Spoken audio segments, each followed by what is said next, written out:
No. See, now you got your heart. See, now you let your heart get it. I don't think that they're a good football team either. I think that they go and make they bring back Fitzmagic. We haven't seen Fitzmagic since. But you know he's good for one of those games a year. Well, he used to be, and they just brought him back out of retirement. They have a 14-point lead, and that's what 28-14. What about the defense? You on that defense? You were talking about your team. You on the defense. I think they are what they are. 5-7. Both these teams are what they are. One's 5-7, one's 6-7. You know, Dallas just has a little bit of advantage in my book because they got to win one game out of the next three, and then they got to win two. Actually, I'm gonna say two. They got to win two out of the next three, and one got to be against the Eagles. Anything can happen, but I found myself looking through these stats, and it was ugly. I think that game could have. The score didn't indicate what was really going on in that game. Okay, so you played for Jason Garrett for a long time. I did. So you know him up close and personal, inside and out. I do. I do not think he is the emotional answer this team needs right now because he can light no fires in that locker room. I get it. I think his voice has become stale. Yep. It's become stoic. I think the message is, it's clear as day that it's not getting there. I think that it's wearing on him, his job security week in and week out. I don't think that that's fair that he gets his job security assessed week in and week out, but that's the National Football League. It is what it is. But so how good a football coach is Jason Garrett in your opinion? I think he's a good coach of men. A good football coach, I don't see it right now. I mean, and you know, let's go bottom line. How is he a good coach of men? I don't even see that. I just think that, you know, he's a bottom line guy. He tries to keep things in perspective, and sometimes with the league moving so fast, I think you got to keep things in perspective. I mean, let's put it all in perspective. They 6-7, they're in first place still, but that's an ugly first place. Okay, is he too much of a good cop? I don't think so. But I think, how much control does he have? I think he wants to say that we're evaluating the kicker, and then Jerry comes out and says we're not. But then when I look at Brett Maher is his name, right? Yep. He's missed 10 kicks this year. Nobody's missed 10 kicks. Nobody in the last 4 years. It's still employed. Dan Bailey missed 10 kicks his last 2 seasons, and one of them was an injured season. So at some point, you got to look at the top. I don't think Garrett made that decision. It wasn't Garrett's decision to get rid of Dan. This team don't have an identity, though. You know, they pay a running back, you know, as much as I love Zeke, as much as we love Zeke. They pay a running back, and, you know, you look at that stat line, and it's 19 for 81, it's 4.3. Naturally, you're going to say, why don't they run the ball more? If you take out that 31-yard game, Thank you. They're 18 for 50, 2.7. That's terrible. Terrible. By the way, after the 31-yarder, his next 8 carries went for a grand total of 15 yards. That's 1.9 a carry. So he didn't exactly impose his will on the defense. I mean, but he got 3 people on him when he touched the ball every time. I mean, I think that they got a scheme deficiency. They're not being creative enough. I mean, whoever that falls on, whether it's Jason, whether it's Kellen, whether it's Jerry, whether it's Dak, I don't know who calling the plays there. Okay. So you know, and I know that there's some switch down in there that you have to flip as a group. That switch broke right now. Well, they need to work on it. I'm asking you, does it exist? I don't know. I think this is Jason's strength right now, is trying to keep things in perspective and keep like that laser-like focus. But I don't know if that message is getting through. Like, you look at them in the third quarter after giving up that last touchdown and going down 31-14, they look defeated. Well, it's because the kicker then kicked the ball out of bounds. I mean, I don't understand him. I read a quote. He says, "I thought I hit the ball well tonight. I'm going to put my head on the pillow, and I'm going to sleep well tonight."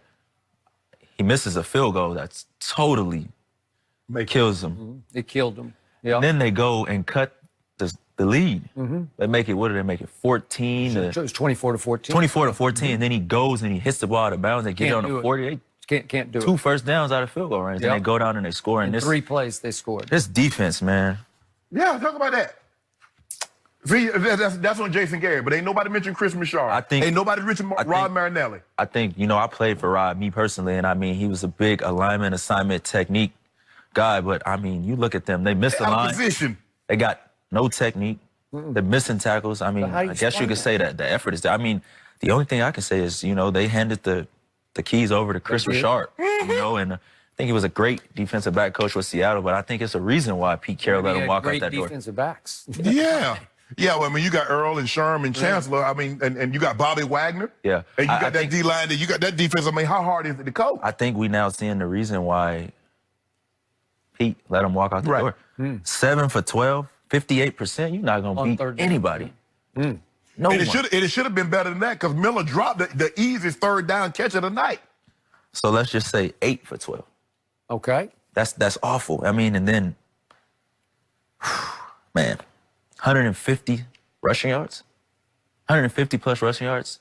Okay, he's probably a friend of yours, but DeMarcus Lawrence makes $100 million. It's a whole lot of cash. It's a whole lot of cash. He's being paid. It's hard to sack the quarterback. You got to drag that cash back there to it. You got that cash in your bag. I think, I think that his sack numbers are impacted by the fact that they can't stop the run. I can't remember the last time a Marinelli defense, but I can't even call this a Marinelli defense. This is a Chris Richard defense. I thought this was a problem last year. If you go back to the playoff game, this was the last time Ty Gurley ran up and down the field on anybody. Yep. Right. Against So the did Cowboys. the other little man.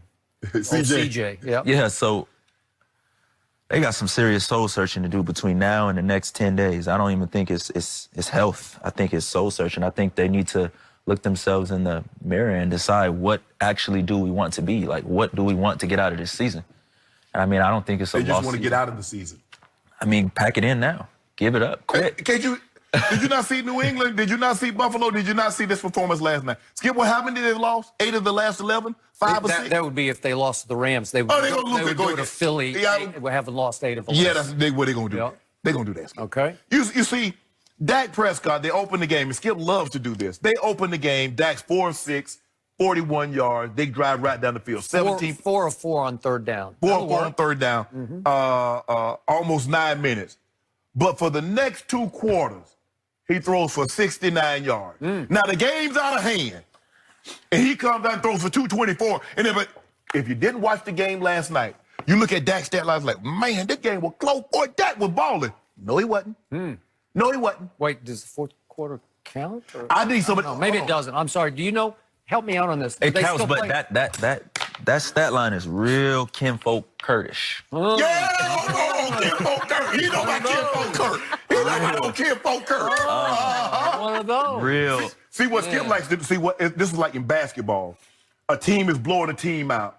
Guy get stat pad. Now he hate when LeBron James play in the fourth quarter. Oh, he padding his stats. Well, he's front running stat padding. Yo guy right there They padding his got stats. Atlanta down 25, and he's still pouring it on. No, he wasn't. See my line? I have a triple-double. Oh, what about that? Oh, Dak gonna say, I threw for 334 and a touchdown. Knowing Dak, I don't think even Dak is looking He at doesn't that. care. I don't think he's looking at that. But when you look at that offense, you look at this team, and I don't even see how they still got Jason Witten playing as many snaps as he did. Ooh. And I love Jason, but You know I what? mean, Jason at what walking out point- on the field. At what point, like, do you Go gotta with Blake Jarwin and move it on. You know what? I'll buy that. Skip, I'll buy it. Blake Jarwin could provide them so much more. What if Dak he was always says, and you can laugh at this, but Dak says he just might be the best athlete on our team. Now, that's high praise for number 89. I mean, I look at it and it's just the offense is not innovative at all. It's no reads. They're playing 2001 football in 2019. They line Like, I up mean, basic- what am I paying my coaches for if you just gonna line up and do the same thing over and over and over? Well, Jerry hired him. Ask Jerry. I mean, but he's tired of it. You know, he's tired of paying a coach to do the same thing over and over and over. And I think at this point, he's probably thinking, like, I'm not going to get a different result. Is he tired of going down there and giving press conferences and pep talks and talking to the I team? mean, that's just Jerry. I don't think Okay, then. I don't think he gives. He doesn't give pep talks to the team. I can count on my hands as many times as he gives pep talks. I think count he on one hand how many times in 14 years I heard an owner give me a pep talk. Okay, I give you that. But I mean, when you own a team and when you own a $1 billion when you buy a $1 billion organization, then you make those decisions. Well, then you take that blame then. I think that he is taking. No, he blame. ain't taking no blame. Why you wanting to find Jason Garrett? Something you got to start from somewhere. Oh, exactly. Can't fire yourself. The Cowboys tanking for a new owner. You ain't know that, did you? So now we need a voice of reason to sum all this up, and this is the only voice of reason I Okay, know yeah, at this let you table, tell it. except for Jen, of course. Bottom line, I still believe in my quarterback. This team is going to go as far as Dak Prescott throws this team. I believe this team is a little better than Philadelphia. I will not be surprised if my Dallas Cowboys lose to the Rams. I'll probably pick the Rams unless something dramatically changes, even though they have 10 I would be days. surprised because if they lose to the Rams, that just show you that they gave up. Okay, gave up? I they're- mean, you at some point you got to Okay, put your. but I'm going to remind you, They can still lose to the Rams, and all they need to do is flip that switch that's hidden somewhere down in there in their guts and go to Philly and beat the Eagles and come home and beat the Redskins, and they get a home playoff game. That's all they have to do, and I believe they're going to do I get it, but I think that the Philadelphia Eagles are a team that they live and thrive off of like having a chance and having hope, and that's what's keeping their season Their going. biggest thing is we want to knock Dallas out. What's keeping their season going is they got hope. Every time they lose a little bit of hope, And I still won't be Dak and the surprised Cowboys, if the Eagles lose one game to the Giants. One of those two. They got them twice. I don't see it. Flip the switch. I don't see Flip it. the switch. I remember you my go. grandma used to say, boy, turn the lights on. I like, Granny, you know you ain't pay that bill. We ain't got no power. The lights ain't coming on. Y'all ain't got no power, Skip. It's over. I'm not gonna go that far. Over. I'm not gonna go that far. You know, OVA. Orlando Scandrick is going one side of the mouth and the other because no. he's still going I think Philly, Dallas. No. I'm not going Philly. I wouldn't even go Skip, Philly. you know he ain't going Philly. But I'm gonna be a realist. I'm gonna sit here and I'm gonna be real with you, just like Okay, how but you we gotta can't be real. disqualify the whole division. Somebody's going to win it. When you look at 6 for 13 for 60 yards and 30 minutes of football, Okay. That's your guy. That's a My God, demoralizing stat. 24 in the fourth quarter, the most any quarterback has mean? thrown for the whole year in the fourth quarter. Skip, he will not quit. My quarterback won't see, quit. you can say that with Tom Brady because he did that something like that